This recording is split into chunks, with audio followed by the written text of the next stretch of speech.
Hey, welcome to Big Lou Barbecue and the things I want to do. Tonight, we're going to cook some Peri Peri chicken for you. Yeah, I've made it before. Last year, I made it on my charcoal grill. And if you want to see that video, it'll be in the iCard right about there. And I'll have it linked down below as well. You can do Peri Peri chicken in your oven. You can do Peri Peri chicken in just about anything.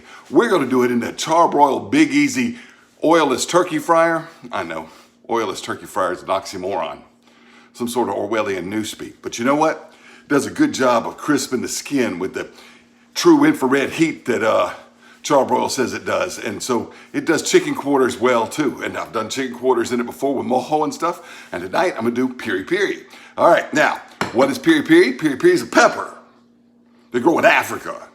But it's popular in Portugal because if you know your world history, Portuguese, they conquered a lot of Africa back in the colonial days and all, right? So anyway, I've got this Nomu's Peri Peri rub, and it was sent to me by the benevolent subscriber. I've been saving it for just this moment because I wanted to cook some again, but it was a year ago last time I used some of this.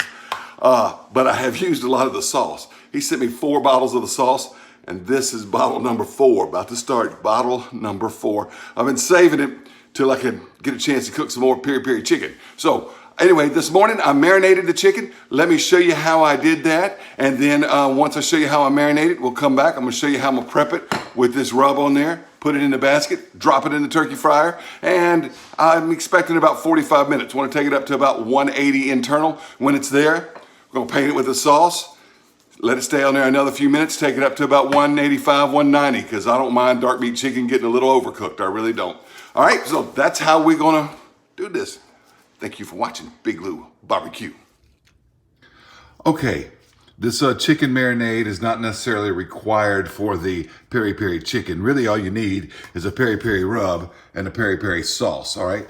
So, but I wanna make this marinade. It's loosely based on Reichland's, the only marinade you'll ever need, except he uses lemons. I'm using a lime. Now don't try this at home. You see, this is yellow, and that means it's a lemon squeezer, and I'm squeezing a lime in it, all right? You need a green one for limes. See, that could happen. You could just drop it because I'm using a lemon squeezer for limes. So what you want to do is make sure you're really careful if you're using a yellow one with green limes.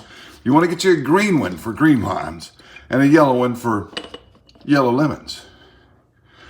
But hey, we got it to work, even though I dropped it. Look at that. Let's do another one, just like this. You know why I'm doing another one? Because that was only 1/2 of the lime, and I want to do a whole lime. Right there into that mason jar. Now look where the lime juice comes to, and we're going to double it with the olive oil. In other words, just put about that much olive oil in it. So it's about equal parts olive oil, equal parts lime juice. Just like that, even if you spill it on the side, all right? Now let me show you, this is really cool. You can kind of see that you did it right. I know that the camera's tilted, but you see there's a line. You can tell where the lime juice is and the olive oil is. And so it's about the same. Now, I'm gonna throw in some garlic. This is about 3 cloves of garlic minced up. I'd rather do 5 or an even half dozen, but that's all the garlic I had left. So fresh garlic, get it all in there, all right? Get it all in there. Now I'm gonna add some black pepper. How much you wanna put in there? I like a lot of black pepper, so I'm putting a lot. It's your baby, you spank it. But I'd say at least a teaspoon, at least a teaspoon. There we go. All right, get back in the shot, John. And now for some salt. This is that pink Himalayan salt. I use this when I make Himalayan rabbit. I like Himalayan rabbit because I saw a Himalayan on the road. Now, we want to put some fresh herbs. And what I've got here is some chopped up cilantro that I just chopped up. I would say it's probably about a tablespoon if I was to pack it into the container. All right, and here is some fresh chopped parsley that I just chopped up. I'll put that in there too. All right, and then I'm gonna take this Peri Peri rub. Now I've got a brand new can of this. This is what's left over from last time I made some. All right, I'm gonna put about a tablespoon of the Peri Peri rub in there. All right, I'm gonna put the top on it. Shake, rattle, and roll. And I got a chicken marinade, y'all. Okay, so what I've got here is 4 chicken quarters, about that size. And I'm just gonna put this marinade right there on top of them. They're in a Ziploc bag, just like that. All right, you know how this is, seal out the air and everything. And we'll put them in the ice box. Now, it's about mid-morning, and I'm gonna be cooking these this evening around 5:30, 6 o'clock in the evening. So just get it all mixed up in that marinade. I need to take out some more air. Put it in the ice box for several hours. All right, so here's the chicken as I pulled it out of the bag it was marinating in all afternoon, all day, really. And what I'm gonna do is just wipe off all this extra parsley and cilantro and garlic that came with it. I'm just gonna take a paper towel and get the majority of it off of the skin because it's done its job to help the marinade. So I'm gonna get that off and then we'll do the rest of it. Okay, I've taken a paper towel and patted them dry, removed most of the garlic and herbs. Some of them are still there. That's okay. That's okay. That'll make it good. Now, what I'm gonna do is put on some olive oil per the directions on the thing. It says, you know, use some olive oil or some other cooking oil on it. And a lot of times you watch these cooking shows and say, okay, I'm gonna rub this meat down with some oil as a binder to make the rub stick. Now, isn't that the craziest thing? Using oil, which is a lubricant, as an adhesive. I know, but it works in barbecue. It's nuts, isn't it? All right, so there we go. We're gonna do that, and we're gonna do the other side the same way. Now, if you wanna know what this looks like, it looks like that right there. It's got the peri peri peppers, it's got parsley, it's got cumin, it's got all kinds of things. It does say it has sugar. The Big Easy Oilless turkey fryer does not recommend using a rub on turkey that has sugar, but the turkeys are in there for 2.5 hours. It's only gonna be in there for about 30 to 45 minutes. Oops, I spilled some on there already. And, you know, I think it'll be okay. I don't taste a lot of sugar in it. It's not very sweet. So I think I'm gonna be okay. So I got some in my hand here, and I'm just gonna sprinkle it all over each side. Just like that, because try to, you know, I should probably put it in a shaker jar, but I'm just gonna try to get it sprinkled. And it says, you know, to kind of rub it and pat it into the meat. So I'm gonna do this side like that and rub it and pat it in there. Good chicken thigh. Good little chicken thigh. All right, turn it over.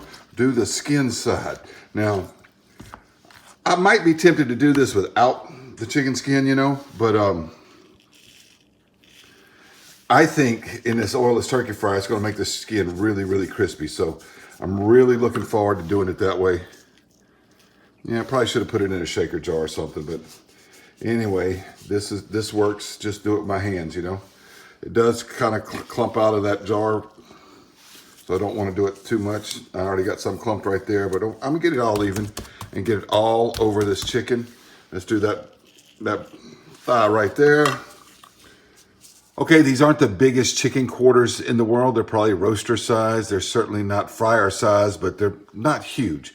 But I thought I could get all 4 down on the bottom and just barely, but I'm not really satisfied with that arrangement. I'd rather a little more spread out so I could get crispy skin on them. Now I've got 2 of these chicken leg holders I can put in there, and if I do that though, I can't get the sauce on them. So plan B is we're gonna use the hooks that came with the accessory kit for this Big Easy Oilless fryer, and I'm gonna hang them along the side. All right, so I got 3 hanging on the side, and this is gonna work. Now you may say, well, what about when you put the sauce on? The sauce will just drip down. Yeah, that's probably true. But I'll just put enough on there to make up for it and add more maybe after it's cooked. But at least I could get the brush to them this way and put sauce on them, all right? So that's how I'm gonna set them in the fryer. All right, I just turned it on. I like to turn it on before I drop the food in there. You don't have to preheat it, but in case there's some issue with it not lighting or something, I don't have the food already in there. I like to light it before I put the food in. So it's just been turned on, but it's already getting hot. Just gonna drop it in there like that, and I'm gonna let it go about 30 minutes, and I'm gonna put the lid on it for the last 15 minutes to crisp that up. Pull it off, check it, make sure it's at 180 at least, and then sauce it up, let it go a few more minutes. All right, I don't know if it's been exactly 30 minutes, but it's been time enough for me to prepare some potatoes and get them boiling, so I make some mashed potatoes in the kitchen. Approximately 30 minutes. Let's check this real quick. If that falls in there, I'm in trouble. Woo, it says 112. Wow, that's hot, man. Don't just try that at home. I'm an untrained amateur. Don't try that at home, okay? All right, it said 125 in that one. So let's go ahead and put the lid on it. And I'm gonna time it now for about another 15 minutes, and we'll check the temperature again. All right, my potatoes are just about ready to be mashed. I've got them drained, but I hadn't mashed them yet. I checked the temperature on here, and they're 185. Now this is why I decided to hang them on the hooks. They wouldn't fit on the bottom. If I was only cooking 2 or 3 and they'd fit on the bottom, I'd have just set them down on the bottom. But I want to get this sauce on there. I took that Nando's Peri Peri sauce and put it into this cup so I can get it on here with this brush, just like that. And yeah, it drips down, but it's really spicy sauce. We got the hot version here. They have some more milder versions. And I'll leave some links down below this video if you're interested in trying any of these Nando sauces. I really have enjoyed these. I had 4 bottles of it. And I'll tell you what, it's kind of like Heinz 57 meets sriracha. That's not a real accurate description, but it's kind of close. It's really, really good. It's got some lime flavors in it too, and some citrus flavors. So maybe if you took sriracha and Heinz 57 and some lime juice or something, maybe you could approximate this, but I doubt. It's different, but it's good. You know, I'm just trying to give you a description of what it sort of tastes like. I think I got enough of it on there. This is really spicy sauce, so we're gonna enjoy that chicken because we like spicy food. All right, I got my potatoes all mashed up. This chicken is done. Look at that, look at that, look at that. Can you see that? Ooh-wee, that looks good. All right, I'll show it to you inside too. All right, that's the chicken. Oh. It looks so good. I'm gonna take it out of here, show it to you what it looks like on that cutting board. All right, so here they are on the beautiful cutting board from Pork Belly Woodworks. Link down below if you're interested. Alex is a good guy and he provided this cutting board. Anyway, it looks like it has no skin on it, but I'll tell you what, that skin is crispy. And you can see right here, I'll just pinch a little piece back. All right, you can see it does have the skin on it, but the skin is, I touch it, it's a little bit crispy. I did put sauce on it, but man, it just smells wonderful. Can't wait to dig into this. All right, so this is gonna be my plate. Eli's already tried some of it. Said, what'd you say about it, Eli? It was very good. I've got some buttered and toasted rye. I've got some, that peri peri chicken, and I've got some skin on red potatoes mashed with some butter on it. Oh, it's gonna be a good meal, y'all. That's good grub. I'm telling you, it's good grub. We saw a picture of my plate, and I was so hungry, I almost forgot to do a taste test for you. But hey, I broke the leg off of it, and that's what we're gonna bite into. I don't know if you can hear that, but there's some crispness on that skin. And well, I love that peri peri hot sauce. But there's lots of different flavors of peri peri sauce. I'll have links down below. And there's a milder flavor, you know. And I think there's one that's extra hot. That's sort of just the hot one. Anyway, and there's a garlic flavor too, I think. That chicken is done perfect. You can see it, look, I mean, just comes off there. The marinade we put on it, with the lime juice and the cilantro and everything, you can taste that in there. The peri peri rub, the peri peri sauce. That Big Easy Oilless Fryer did a good job, y'all. Hey, thanks for watching Big Lou Barbecue, and I hope you tune into the next one too. Gracias por mirar.